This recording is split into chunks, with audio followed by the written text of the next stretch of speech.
Je vais vous poser une devinette. Mais je vais vous donner quelques indices. Si un jour, on vous demande de résumer la vie chrétienne,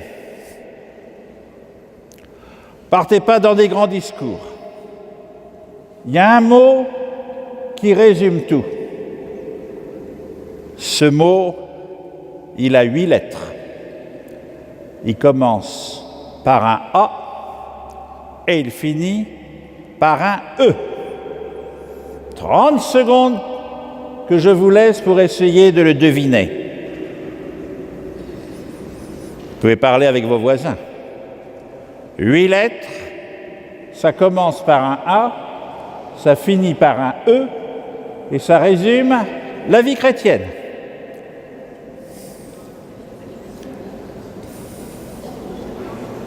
Alors, alors il va falloir, c'est tellement grand. Alors, viens.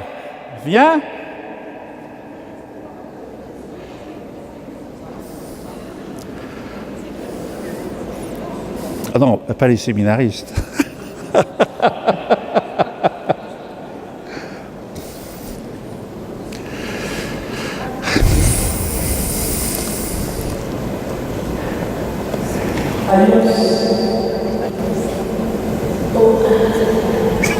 Ah bah voilà, il y a le droit de mémoire.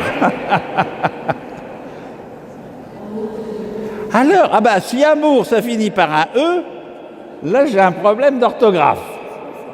En italien, oui. Alliance.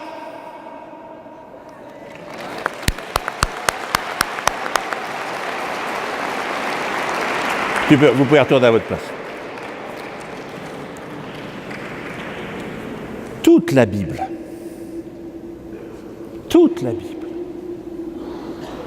est une alliance. Alliance entre Dieu, l'humanité, et pour que l'ensemble de l'humanité sache que Dieu a fait alliance, il a choisi un peuple pour être les témoins, les porteurs que Dieu a fait alliance.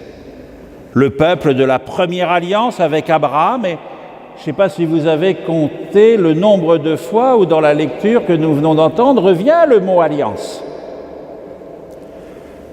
Et aujourd'hui, le peuple que Dieu choisit pour être les porteurs qu'il a fait alliance, c'est nous,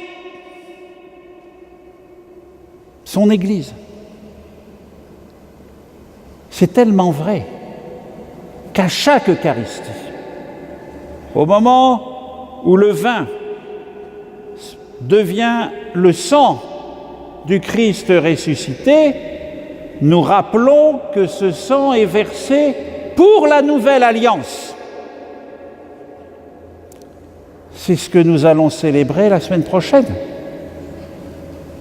En célébrant la passion, la mort et la résurrection de Jésus, nous célébrons l'alliance finale, éternelle, que Dieu fait avec son peuple. Le christianisme, le judéo-christianisme, avant d'être des institutions, avant d'être de la morale, avant d'être des manières d'être, c'est Dieu a fait alliance avec son peuple. Pourquoi ? Parce qu'il nous aime. Il n'est d'alliance que s'il y a amour. Preuve en est qu'un certain nombre d'entre nous portent à leur doigt ce qu'on appelle une alliance, qui est le signe de leur amour pour un homme ou pour une femme quand ils ont décidé de fonder un couple, une famille. Il n'est d'alliance que s'il y a amour. C'est pas comme quand on va signer un contrat d'assurance ou quand on va acheter quelque chose où il faut signer. Ça, c'est un contrat. C'est juridique. Ça engage des parties sur tel et tel domaine. Faire alliance, c'est un échange d'amour. Et quand Dieu dit à Abraham, « Je fais alliance avec toi, je fais alliance avec tes descendants », Dieu nous dit, « Je vous aime totalement ». Quand Jésus meurt sur la croix,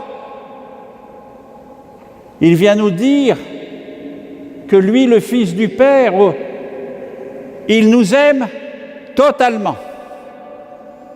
Rappelez-vous ce que dans cette même basilique, hier matin, Monseigneur Beau rappelait cette phrase de Jésus juste avant de mourir, « J'ai soif de ton amour ». Car au jour de notre baptême, Dieu, par le Christ, a fait alliance avec chacun de nous.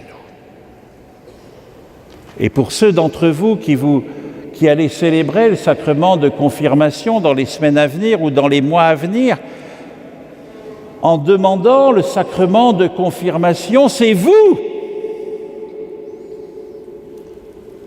qui renouvelez l'alliance conclue au jour de votre baptême. Le sacrement de confirmation est un des sacrements où vous dites vous-même à Dieu, « Seigneur, tu m'aimes et je t'aime. Et je désire t'aimer jusqu'à ma mort. » Car une alliance, ce n'est pas comme un contrat pour 5 ans, 15 ans ou 20 ans. Quand on fait alliance, on engage sa vie. Et alors, les événements de la vie, notre manière d'être, d'agir, de faire, d'aimer, alors qu'on est des hauts et des bas. Pas s'en inquiéter, c'est notre humanité. Et le sacrement de réconciliation, à laquelle nous allons être invités cet après-midi, est le sacrement où l'on reconnaît devant le Seigneur, lui qui ne peut pas faillir dans son amour, c'est reconnaître les moments, les situations où nous avons donné un coup de canif dans l'alliance. Tous les moments où nous aurions souhaité profondément aimer et où nous nous sommes laissés aller à de multiples rêveries, occupations ou autres. Le sacrement de la réconciliation est le sacrement où, dans son amour, Dieu nous permet de renouer l'alliance avec lui, où il nous permet lui permet de nous redire « Parce que je t'aime, je te pardonne tous tes péchés ». Dieu ne pourra jamais renier son alliance avec nous et il nous invite à avoir le cœur assez pauvre pour oser tout attendre de son amour et pour avoir aussi la joie de lui dire « Seigneur, tu sais que je t'aime. Amen ».